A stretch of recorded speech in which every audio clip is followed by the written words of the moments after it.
can see, this is a, oh no.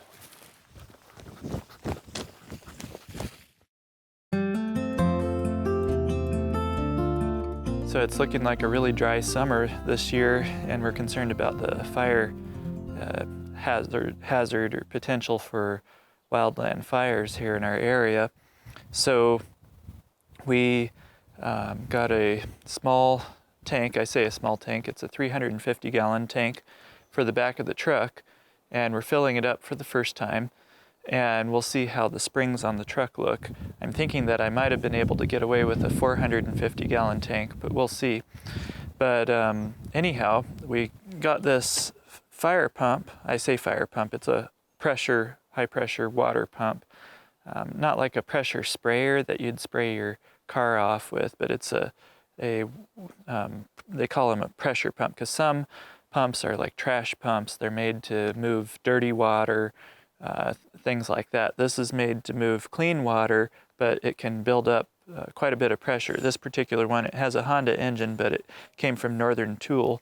It's a North Star pump. And we've had years of experience with the plain Honda pressure water pumps, the WX, what is it? I forget the model numbers, but I think it's the WX15 and the WX20. And those have been excellent, and I would have gone that route, except this one actually puts out a fair bit more pressure. The WX20 puts out maximum of like 60 psi. This one is supposed to put out up to 94 psi, and that's pretty impressive. So they have basically the same engine, it's just the pump that is different. It's the North Star pump. So I've plumbed up an apparatus here, and I'll show you more about that in a little bit. But the first thing, before we forget about it, the engine ships with no oil, so we're going to fill it up with oil. And I've found that if I don't have a funnel on hand, which I didn't find one, you can make one out of a milk jug. I've already cut up here like so, and then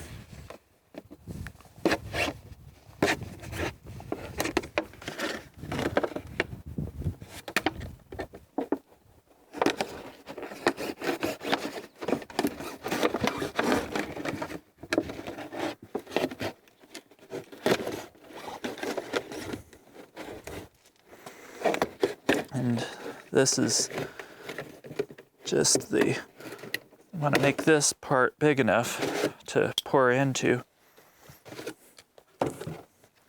So then you can just do something like this. So I need to probably put more of a point on there.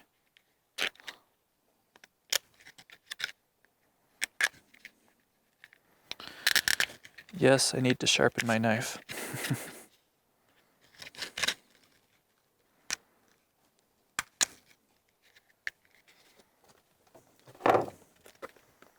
Let's see, so that should do us for now, probably. I should be able to stuff it in there. So there's a little bit of water still on this funnel, so I'm gonna run a paper towel through it just to dry it up, because I don't want any water in the oil. Okay, so they say in the instructions that you basically want to fill it up until it runs out, or at least up to the bottom of the threads. So let me see if I can get this thing stuffed in there. Well,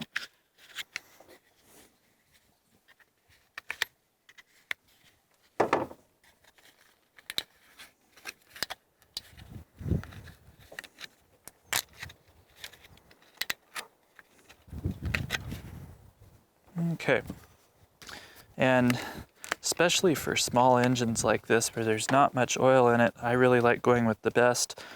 I kind of think AMSOIL is the best, and they have this 4-stroke small engine oil, and so that's what I've been using on all my small engines lately. So we'll put it in here.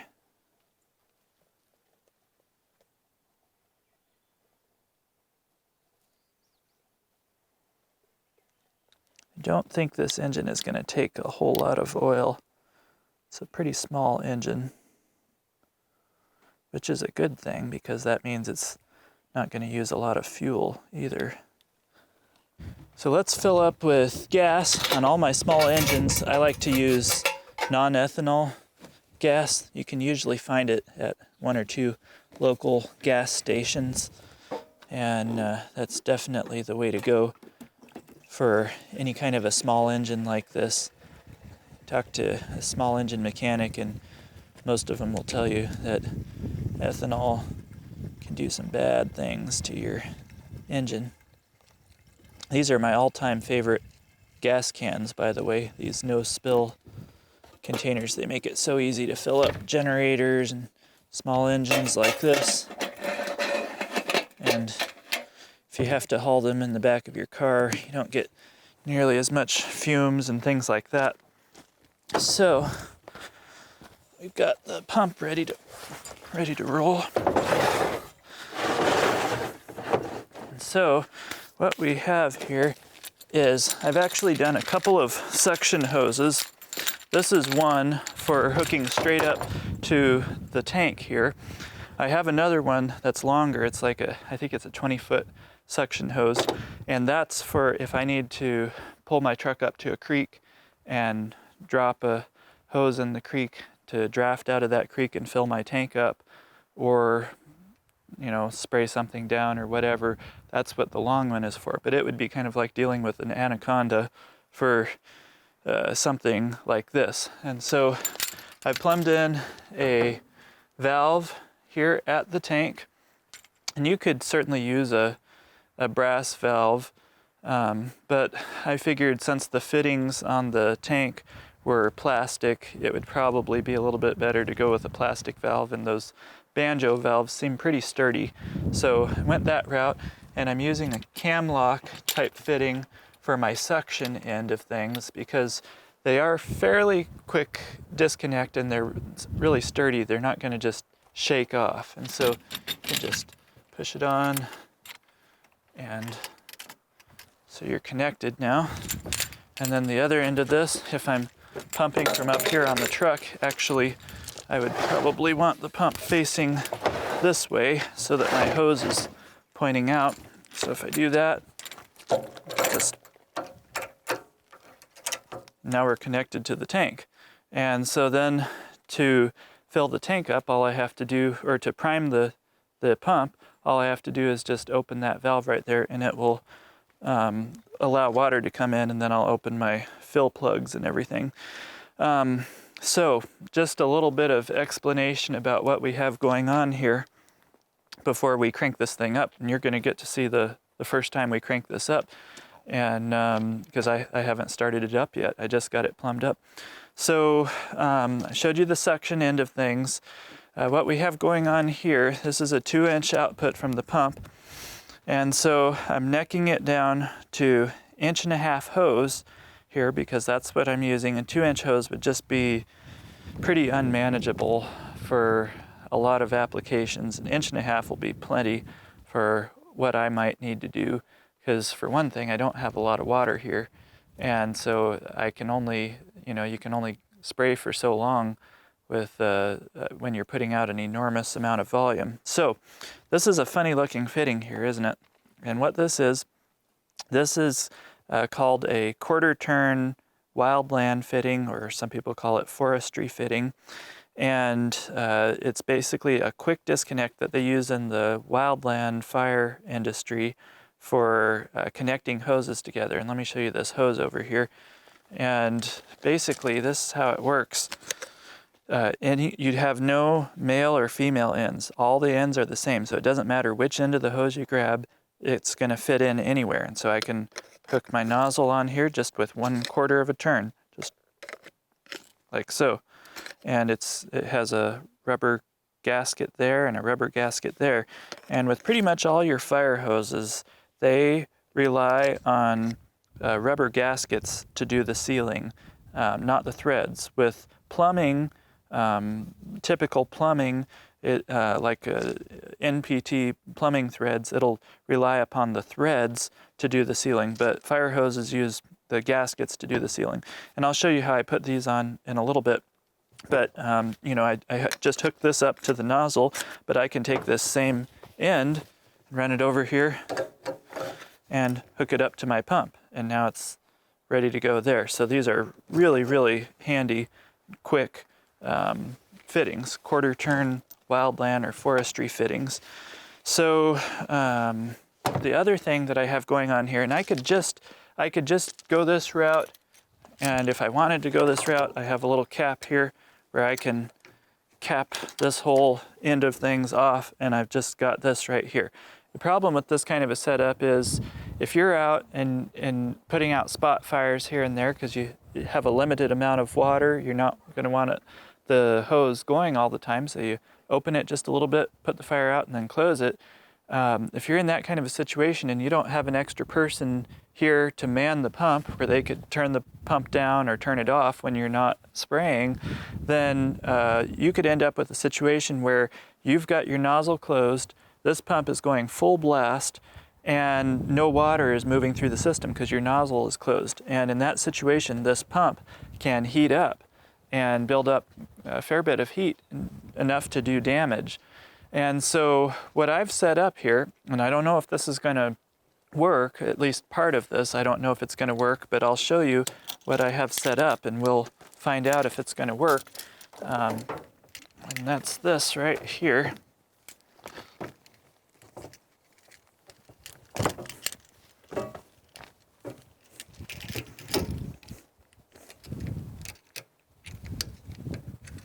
So this, first things first, this going straight out, if I open this valve up, going straight out, this gives me a manual way to allow water to circulate. I have this hose running back here and into the cistern. There's a little hole in the manhole. I can run it right into there. So whenever I open this valve up right here, it's going to allow water to run through this 3/4 inch hose back to the cistern, and it'll just recirculate. So that would be the manual way of doing it. If you wanted the pump still going full blast, but you needed water circulating it because you weren't using the main discharge hose or you had the nozzle closed or something. But because I could be in a situation where I'm a one-man operation and I don't have somebody here to open and close this valve when I need them to, my experiment, and we'll see if this works or not, my experiment is that I have a bypass valve right here that I purchased. I'm sure you can buy them at plumbing supply stores, but I got this on eBay, made by Watts, and it's an adjustable pressure relief valve. It's called a relief valve. And I can screw this in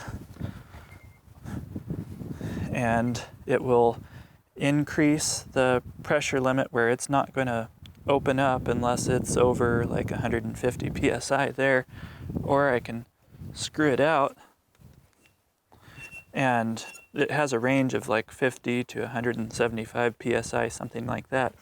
And so the theory is, like I say, we're going to see if this works or not, but the theory is the maximum pressure of this pump is 94 psi, and so the theory would be that I'll set this at a little bit less than that, so maybe set it at about 90, 85 or 90 psi, and then the idea is that when I close my nozzle on the hose, this pump is going to come up to its maximum pressure, and getting up, if it gets up to 94 psi, that's going to be over what this is set at, which means that this valve will open up and allow it to automatically recirculate.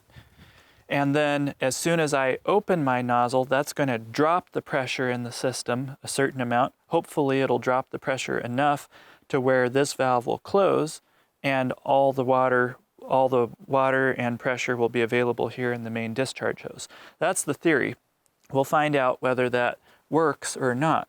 So for the time being, I'm going to leave this set up here because I haven't even used this pump or hose or nozzle or anything yet. So I'm going to leave it up at a higher pressure so that I don't have to fiddle with this right now. We'll check that out in a little while. So I think we're just about ready to get things set up. So I'm gonna roll my hose out, and this is, well, I guess I should say a few words about this hose. You know, at the local stores, they have these cheap plastic or PVC hoses that, you know, if you hardly ever use them, they might work. And I've heard of some folks that have had good success with them, but I've found that usually when you buy quality, it's worth it in the long run. You don't have to buy multiple times. And so this is real fire hose. This is double wall, which I probably went a little bit overkill, but it's the fabric type hose, double wall, contractor grade, which is fairly high-end stuff, but for whatever reason, the contractor grade stuff was, even though it's a step up, it was a fairly reasonable price still. And so I think I paid, boy, I forget this, I got 50-foot rolls so that it's more manageable, but I think I paid like, I don't know, $90 a roll or something like that, which is more than what you'd pay for that cheap plastic stuff at the store. But this is going to be a lot tougher, a lot more abrasion resistant, and I'm sure you could do fine with single wall as well. They say that the white hose isn't as durable as the colored hose for whatever reason. And so the next step up from this would have been to get colored double wall. But anyhow, so that's the hose. And so we're going to try rolling this thing out. So let me see if I can get it right. I've never rolled out a fire hose before.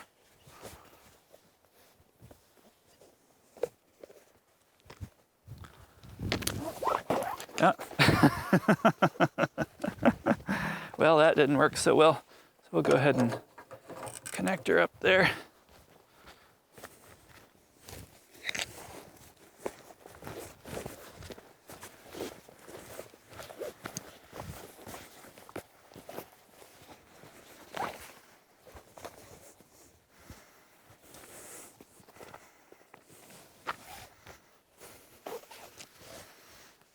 And I believe we want to kind of make sure that it's,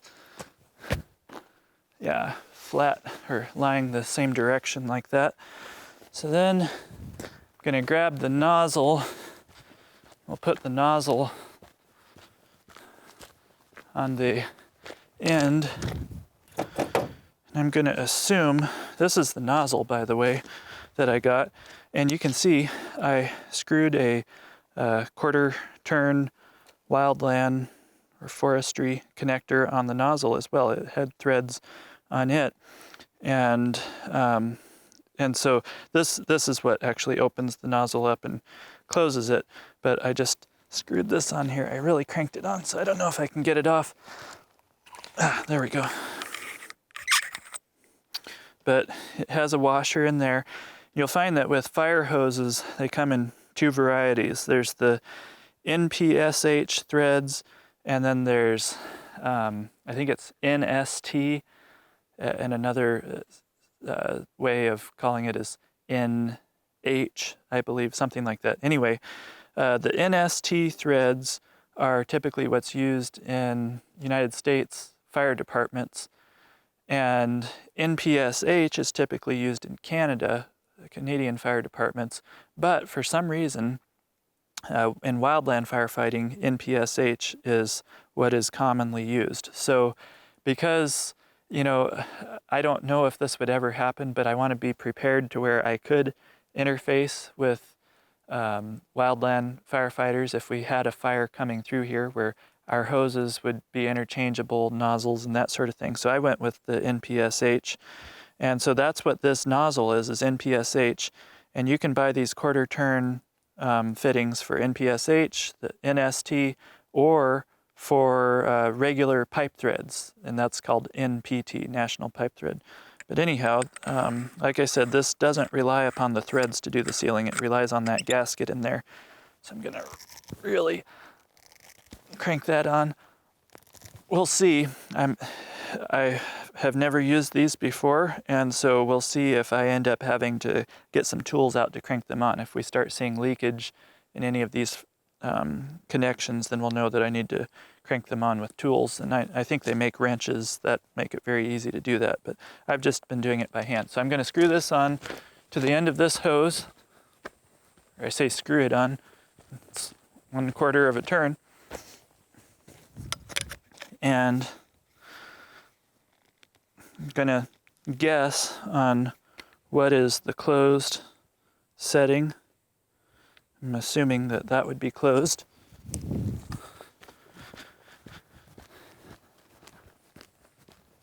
Now I don't know whether I'm going to be better off leaving this up here on the tailgate or down on the ground. My concern about having it up here is that the weight of this hose, when it gets full of water, pulling down like this, is going to put a lot of stress on this fitting. So I'm thinking I might pull it down to the ground.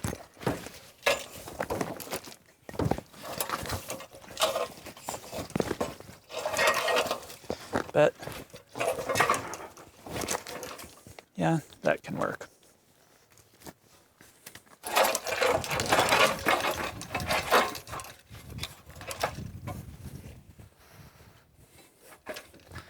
Yeah, you know what? Maybe we'll just see how it does on the tailgate. Because that would sure make it easier if I was having to go to a variety of locations, like protecting a fire line or something like that. Okay, make sure that's cranked on there. So I think that we are about ready to get this thing cranked up. Now, just to make troubleshooting easier, I'm going to take this whole apparatus off for now and just see how the thing works in its simplest configuration. Then once I'm satisfied that it's working well, then I'll put that whole apparatus on and see how it does. As you can see, I have the exhaust pointing out this way. You don't want it pointing back towards your tank, or you will melt your tank, potentially. Okay, so this is our drain plug for the pump. I want to make sure that that's screwed in well. And then this is going to be the plug that that you would typically fill from, but since I have a cistern full of water here and the top of it is a little bit higher than here, I should be able to fill it straight from this. So let's just see what happens.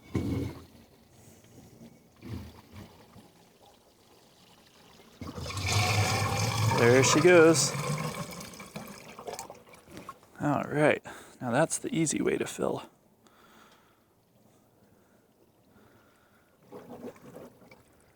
Fill it all the way. It's actually sending some water down the hose now.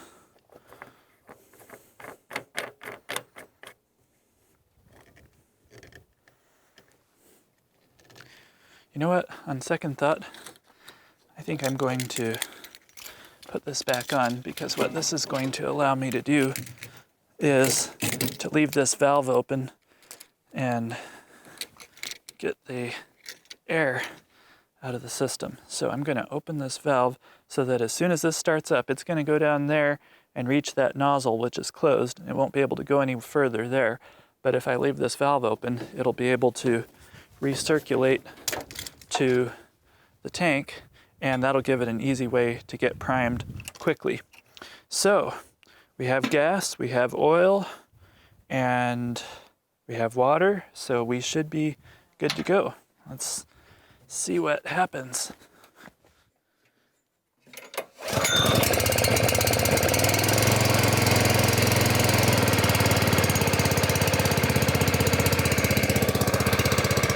So I'm going to let it warm up. Nothing coming out of the hose yet. Okay, here we go.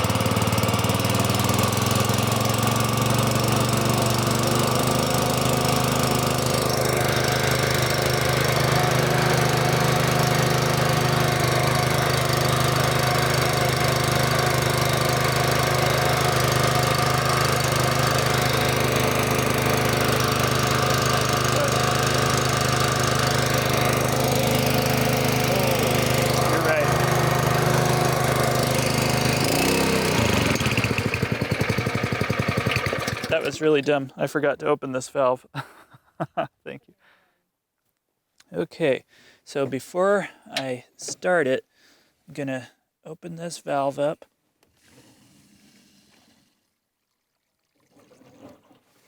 We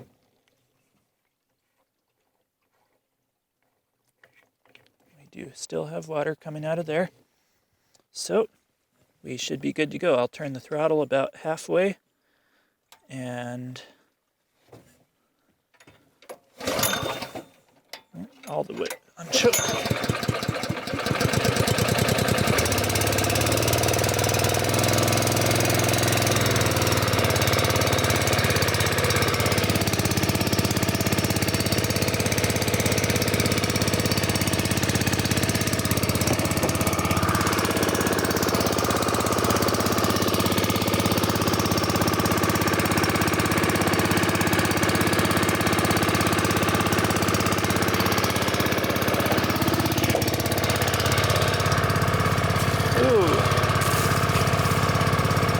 Yes, we have water out of there. Okay. Oh, wow.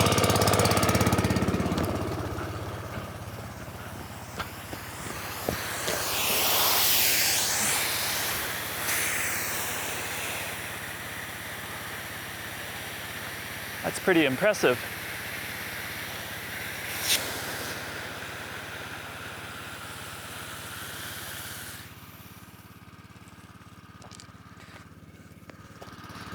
So that was with the throttle barely up and with this valve open. Wow, it's pretty good. I've got some leaking fittings here, trying to figure out where it's coming from. Looks like this one is leaking, so that's going to have to be cranked down there tighter.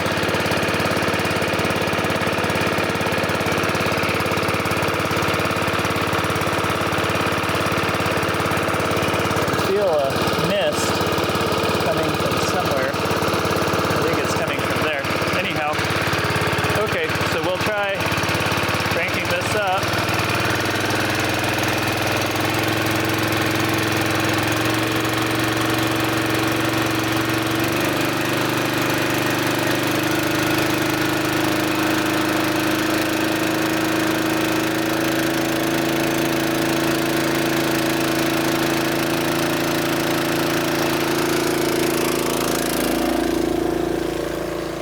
By the way, I still have that, why don't you come on down? I still have that bypass valve open.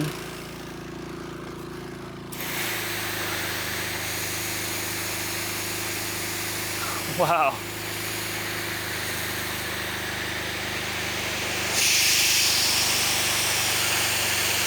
That is pretty impressive.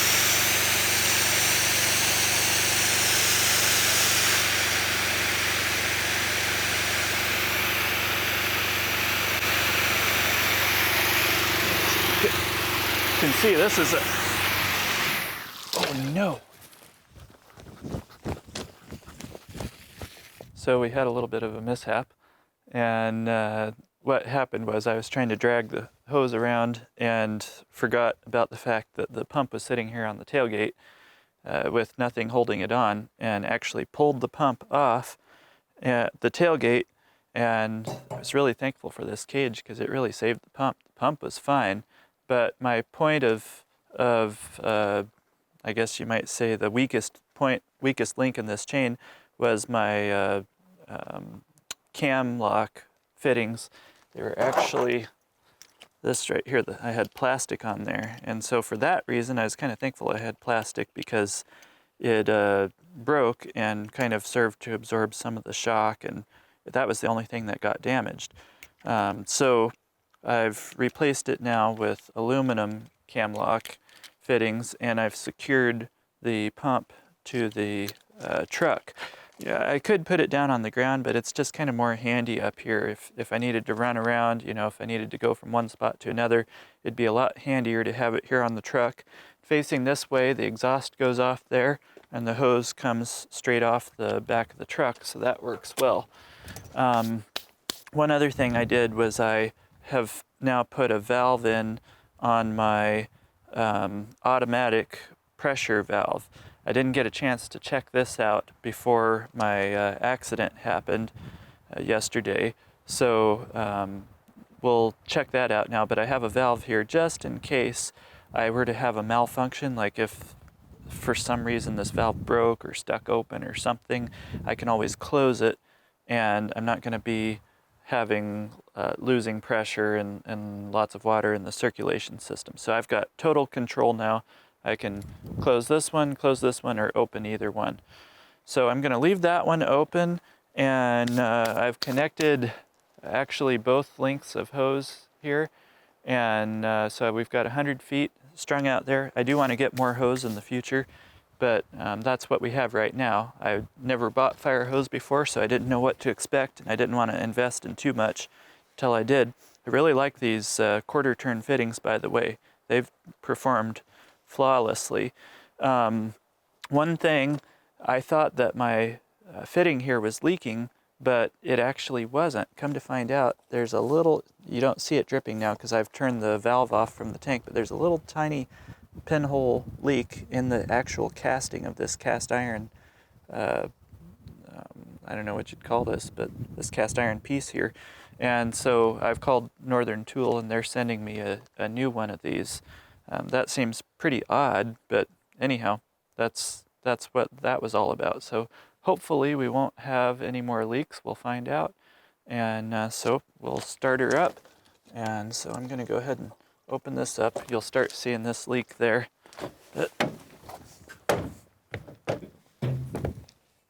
So I'm going to turn the gas on, choke it, put throttle about halfway, turn the switch on. I have this open.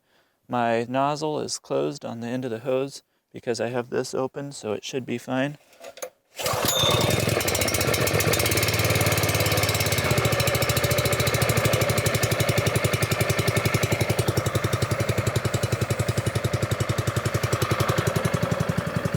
And we're already pumping out of here.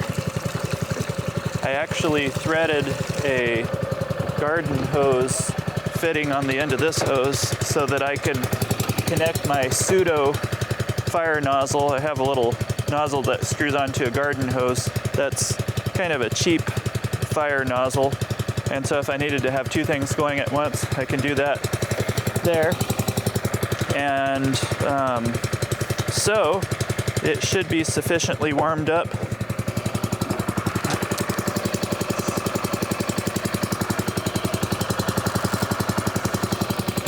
Didn't have that cranked on tight enough.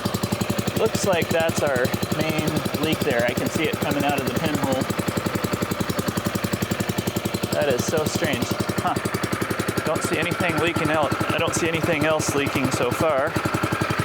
So we will see what happens here.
down here.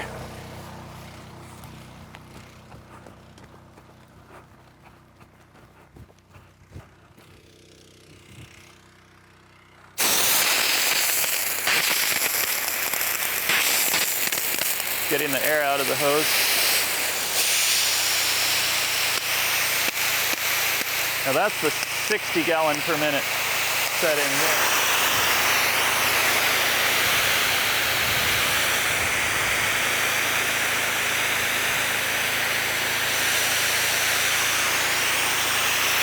So you got a crown fire up in that tree.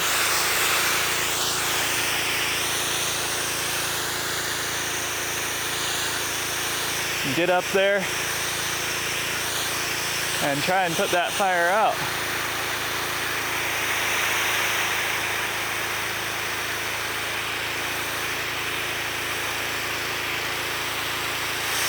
Now I'm going to turn it down to the 20 gallon per minute setting. You can see it still has pretty good reach with the 20 gallon per minute setting. Get up there almost to the very tip top of that tree.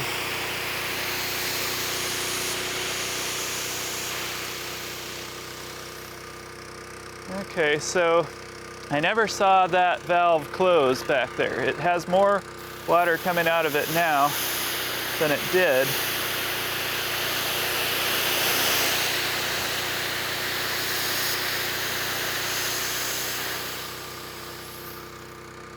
Trying to be careful to not close it too quickly because I don't want to create a hammer blow or a hammer, water hammer effect.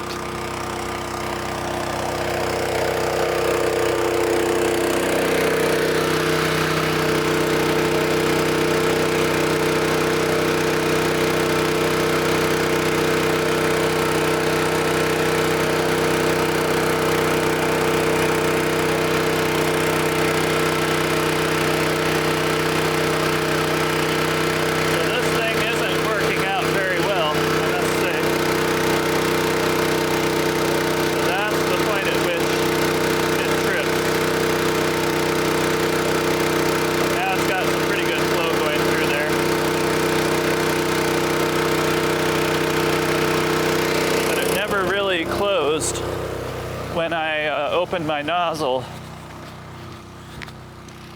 so I might just eliminate that out of the system. We'll see here.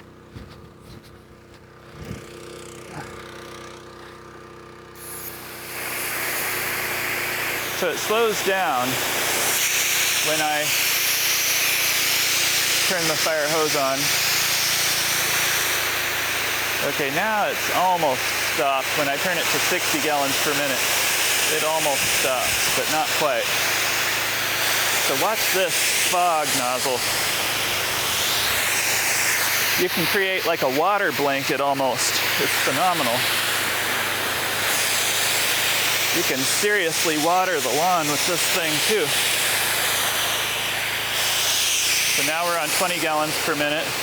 I can't do the super wide nozzle with 20 gallons per minute. Watch this.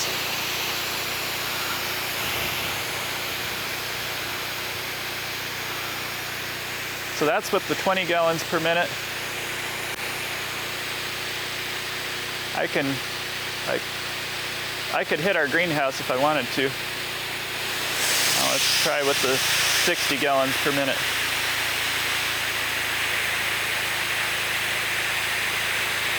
Wow.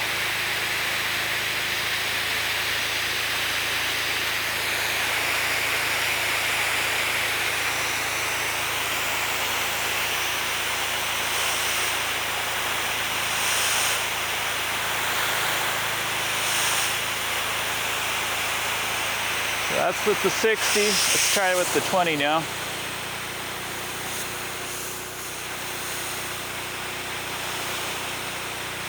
So the 20 doesn't have quite as much reach, but it's using a lot less water too. Getting way up there in that tree. That's pretty amazing.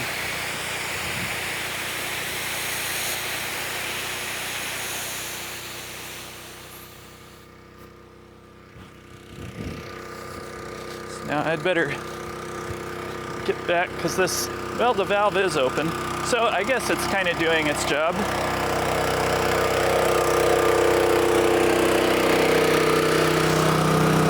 That's probably enough flow to keep the pump cool.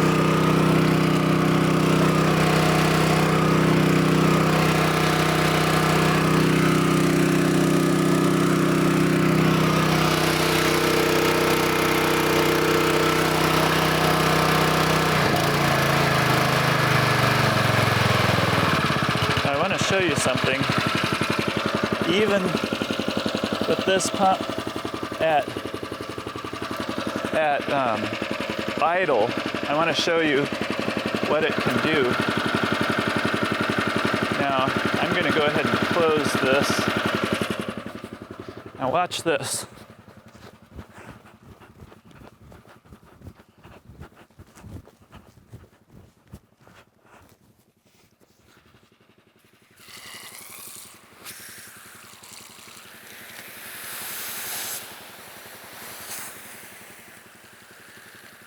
With the pump at idle.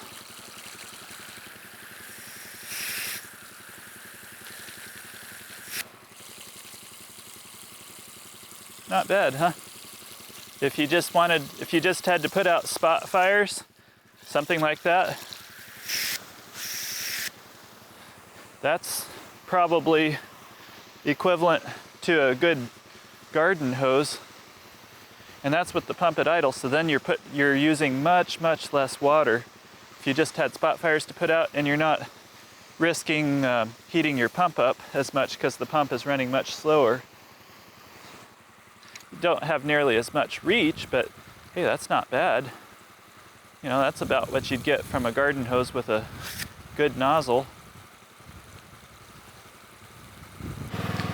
Okay, so I put a garden hose thread on the end of my circulating pipe or circulating hose, just in case I needed to put somebody else on a fire nozzle. Put this cheapo little fire nozzle thing on here. The pump is barely above an idle, and this is what it's doing right now. I'd say that's probably 30 feet or so. Let's see what happens now. And I crank it up.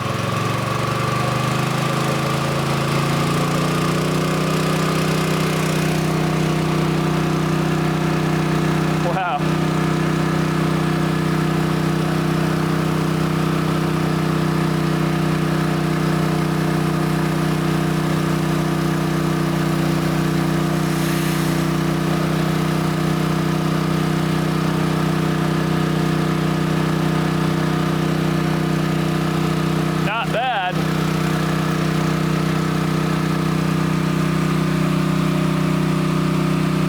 Just about hit the tops of those trees there. Wow. That's pretty amazing.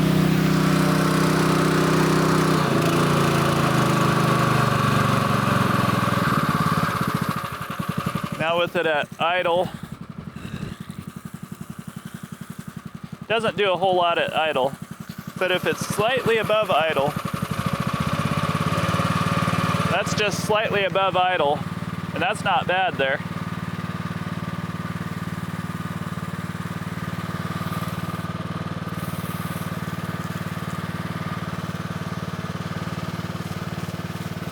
Be a cool way to water your lawn.